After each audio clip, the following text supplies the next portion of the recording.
Hey, what's up guys, it's DarkArmedDuelist and today doing a Horus deck profile. So I'm really excited to do this for you guys because we can finally play Horus as a full-fledged deck and not just an engine, which is amazing. And we also have a retrain of Horus the Black Flame Dragon in the form of Horus the Black Flame Deity, which is such an amazing card. So without further ado guys, don't forget to like, comment, subscribe, hit the bell there so you can become part of the notification squad, and definitely check out the Patreon down in the description below for all those awesome rewards. Like in your name, description every single video, getting assigned cards in the mail, and even getting to request a deck profile every single month to your Patreon. So without further ado, let's get straight on into this. So first off, we're going to be playing a single copy of Horus the Black Flame Deity, which looks absolutely amazing as a quarter-century rare, with a crazy powerful effect that if you control a copy of a Horus monster and King Sarcophagus, you can reveal this card in your hand and send a card from your hand or field to the graveyard to send one card on the field to the grave, which is amazing to be able to spot remove cards off the field.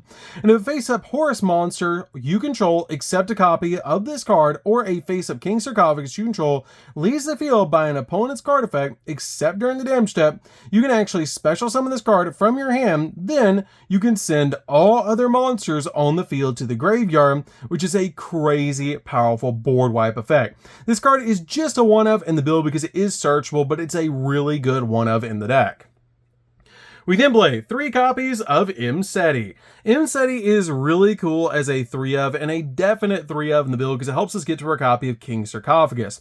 And all of your Horus monsters that are the other Horus monsters besides the Black Flame Deity actually share a really cool common effect that if you control a copy of King Sarcophagus, you can special summon them from the graveyard, but you can only special summon them once per turn. Now your copy of Imseti has a crazy powerful ability that you can actually send 2 cards from your hand to the graveyard, including this card, to add a copy of King Sarcophagus from your deck to your hand. Then you can draw a card. And if another card you control leaves the field by an opponent's card effect, while this card is in the monster zone except during the damage step, you can send a card on the field to the graveyard and it's non-targeting, which is amazing. We then play 2 copies of Happy. Happy is really good as a 2-of in the build because this card is a card you want to be able to summon from the graveyard and send to the graveyard off your copy of King Sarcophagus. And this card has a really cool ability that if another card you control leaves the field by an opponent's card effect, while this card's in the monster zone except during the damage step, you can target 2 cards that are banished or in the graveyards and either add them both to your hand or shuffle them both back in the deck, which is a crazy powerful ability. We then play a single copy of Blessings of Horus. Blessings is really good as a 1-of in the build because this card is just absolutely crazy in the deck to be able to use because it gets massive because it gains 1200 attack for each Horus monster that you control. And if another card you control leaves the field by an opponent's card effect while this card is in the monster zone, then you can draw cards equal to the number of monsters with different names in your main monster zone, meaning you can draw up to like 4 or 5 cards off this card's ability. We then play a single copy of Protection of Horus. Protection of Horus is definitely a 1-of in the build. You really only need a single copy of this card because if another card you control leaves the field by an opponent's card effect while this card's in the monster zone except during the damage step, you can activate this effect that this turn your opponent's monsters cannot target Horus monsters for attacks. Also, your opponent cannot target Horus monsters on the field with card effects, basically giving you blanket protection, which is so cool. We then play 3 copies of Light and Darkness Dragon. Light and Darkness Dragon is really good as a 3-of in the build to be able to use in this deck because this card is just a crazy powerful walking negate in the deck because this card has the ability that it mandatory negates a card every single chain. So if your opponent activates a card, it loses 500 attack points and defense points and then negates that effect, which is so cool to be able to just tribute summon this card out to your side of the field because it's basically the only summon we have in the entire deck that we normal summon out to our side of the field, and you can just tribute 2 of your Horus monsters to summon out this card or use a field spell that we're playing to summon this card out to our side of the field. But it does that until it cannot lose 500 attack points ever again, which is really cool about this card. And when this card is destroyed and sent to the graveyard, you can actually pick a monster in the graveyard and destroy all cards that you control and then special summon that monster, which is a crazy powerful effect, especially with our copy of King Sarcophagus. But this card is really good to be able to use to just bring a monster back in the graveyard graveyard, and it's just really good to be able to use this card as a negate, because usually when you summon this card out to your side of the field, you're going to negate every card in your opponent's hand, and then basically win the game, because we're going to swarm our Horus monsters out on the field, and then win the duel. We then play a single copy of Medora. Medora is just really good at shuffling cards back in the deck, which is why we play this card as a one of. And then play a single copy of Keldo. Keldo is also a really good card to be able to shuffle cards back in the deck, which is why we play this card as a one of in the build. We then play a single copy of Crystal Beast Rainbow Dragon. I know this is a really weird card to see in this deck, but you play it because it's a level 8, and you want to use it with your copy of Rainbow Bridge of Salvation, so we can search out Walls of the Imperial Tomb off of Rainbow Bridge of Salvation, which is why we play this card as a one of, and the reason we play this one specifically is because we play trade in to be able to discard it. You never summon out this card, you're just playing it because you have to play a Crystal Beast for Rainbow Bridge of Salvation, and it's a level 8, so we can discard it off a trade in alongside of any of our Horus monsters that are all level 8, making it really easy to use trade in. So that's it for the monsters, guys. Let's get in to the spells.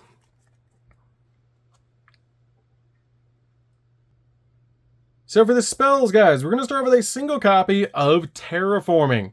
Terraforming is definitely a one of in the build because we really need to get to our field spell. We then play 2 copies of Pot of Desires. Pot of Desires is really good as a 2 of in the build. I really don't feel like you need 3 in the deck, because with this card, you always want to activate it as the last card in your hand, because it does banish 10 cards off the top of your deck to let you draw 2 cards, but you really need the draw power in this build. Now, what you want to usually do with this card is get your copy of King's Sarcophagus first with Imseti or one of your other cards to be able to basically get all of your Horus monsters that you need, because they're usually one-ofs in the deck, like your copy of Protector and Blessings, get them in the graveyard, and then activate your copy of Pot of Desires to be able to draw 2, which is really important so we can get to some of our powerful trap cards. We then play 3 copies of Trade-In. We play a lot of level 8s in this deck, so this card is very powerful at letting us draw 2 cards, and it's just really important so we can get to our copies of Imseti or our copies of King's Sarcophagus. We then play 3 copies of King's Sarcophagus. King's Sarcophagus is amazing as a 3-up. This card is absolutely crazy and has the ability that Horus monsters you control cannot be destroyed by card effects that do not target them, which is so cool because board wipe-like effects actually do not affect your Horus monsters, which is so cool about this card. And it lets you send 1 card from your hand to the graveyard to send a Horus monster from your deck to the grave, and you can only use each effect of this card up to 4 times per turn, meaning you can send all 4 of your Horus monsters beside your copy of Deity, because you don't want to get your copy of Deity into the graveyard. You actually want to use it to be able to use it in your hand. So this card is very important to help you get your 4 different names that can special summon themselves back out of the graveyard into the graveyard so you can bring them back. And once per turn, at the start of the damage step, if your Horus monster battles an opponent's monster, you can send that opponent's monster to the graveyard, which is just a crazy bonus ability. We then play a single copy of Mausoleum of the Emperor. Mausoleum is really good to be able to just pay 2,000 light points to summon out your copy of your Light and Darkness Dragon. So you can keep your Horus monsters out on your side of the field so they have their effects, and you have a copy of Light and Darkness Dragon, which is probably just going to win you the game. We then play 3 copies of Walls of the Imperial Tomb. Walls of the Imperial Tomb is a crazy powerful field spell that has the ability this card's name becomes King's Sarcophagus while in the field spell zone. And during your main phase, you can add a Horus monster from your deck to your hand, then place a card from your hand on the bottom of your deck. Meaning you can use this card to be able to search out your copy of Imseti, which is why it's so important to be able to get to this card so you can get to King's Sarcophagus so you can start getting a bunch of your Horus cards into the graveyard, which is just really cool. And if you activate the effects of a Horus the Black Flame Deity, you actually get to draw a card, which is great about this card.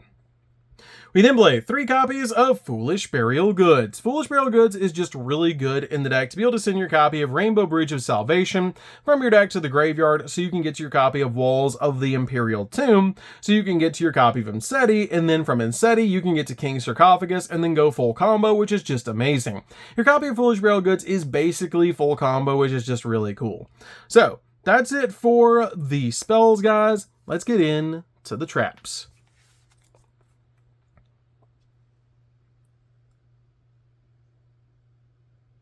So for the traps, we're going to start off with 2 copies of Rainbow Bridge of Salvation. This card is great as a 2-of in the build because you can send it to the graveyard off your Mseti or your copy of your King Sarcophagus to be able to get it in the graveyard if you do draw into it. You also want to send it to the graveyard with your copy of Foolish Burial Goods so you can get to your field spells, which is really important. And as the ability, you can manage this card from the graveyard to add a Crystal Beast monster and a field spell from your deck to your hand, which is why we play the 1 Crystal Beast in the deck to be able to search off this card's ability. We then play a single copy of There Can Be Only One. All of our Horus monsters have different types, so this card is really good as a 1-of in the deck to basically shut down our opponent. We then play 2 copies of Cantopic Protector. This card is definitely a 2-of in the build, and I absolutely love this card in the deck because it has the ability once per chain. When your opponent activates a card or effect, you can special summon a Horus monster from your hand or your graveyard. But for the rest of the turn, you cannot special summon monsters with the same original name by this effect of Cantopic Protector. But this card is crazy powerful because it lets you put basically all your Horus monsters back on your side of the field, which is so cool. And if this card is sent from the hand or field to the graveyard, you can just set this card back to your side of the field, but banish it when it leaves the field, which is amazing because if you send it to the graveyard off your copy of King Sarcophagus or Mseti, it basically just lets you put it back on your side of the field, giving you a free play, which is really cool. We then play 3 copies of Summon Limit. Summon Limit is just really good because once we get our Horus monsters out on our side of the field and our copy of Light and Darkness Dragon, we don't need to summon anymore. So this card is really good to be able to flip during your opponent's turn to stop them in their tracks so that they definitely are going to lose to Light and Darkness Dragon.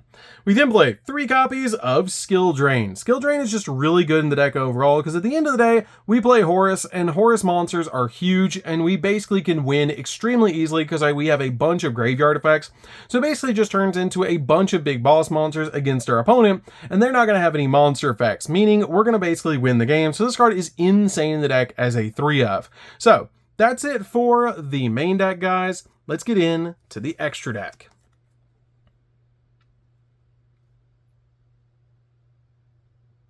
So for the extra deck, guys, we're going to start off with a single copy of Coach King. Coach King is really good as a 1 of the deck because this card basically is a draw 3. It does take 3 materials to make this card, but you can detach a material in this card to draw a card and then reveal it, and if it's a monster, inflict 800 points of damage to your opponent. Then you cannot conduct your battle phase the turn you activate this effect, but you can use this effect up to thrice per turn. Then you can detach all 3 materials to draw 3 cards, which is crazy powerful. We then play a single copy of number 1, Infection Buzz King. This card is really, really good in the deck because it has the ability once per turn. During your standby phase, you can attach 1 card from your opponent's graveyard to this card as a material, which can really disrupt your opponent's plays. And if this card is XZ summoned, you can actually look at your opponent's extract and then send 1 card from it to the graveyard. And you can also detach a material from this card and then target 1 card your opponent controls and destroy it. Then if you destroy a face-up monster, inflict damage to your opponent equal to half that monster's attack it had on the field, which is just really, really good. This card is definitely a 1-of in the deck. We then play a single copy of Garunix Eternity because it is a board wipe, which is really good because if this card is XZ summoned, you can destroy all their monsters on the field. Because it's a board wipe, we actually get protection from our copy of King Sarcophagus, which is really, really cool. We then play a single copy of the Zombie Vampire because milling 4 off the top of either player's deck and then getting a special summon a monster is insane in Horus because it's going to help us get our Horus names into the graveyard. We then play a single copy of Dingirsu. Dingirsu is just spot removal and helps us make our copy of Zeus. We play a single copy of number 90. Number 90 is a negate, which is why we play this card as a 1-of in the build. We then play a single copy of number 62. Number 62 is in the deck because we want to summon out a copy of number C62, which can attack 3 times. And it's crazy that you can actually summon out C62 Neo Galaxy Guy's Prime Photon in this deck because you just use a copy of number 62 as material to make this card, overlaying like a copy of Utopia the Lightning, which is amazing. And at the beginning of the battle phase, you just detach a material from this card and it can attack 3 times on monsters, which is amazing to be able to do with this card's ability. We then play a single copy of Typhon. Typhon's just really good and belongs in just about any extract because it's so easy to make.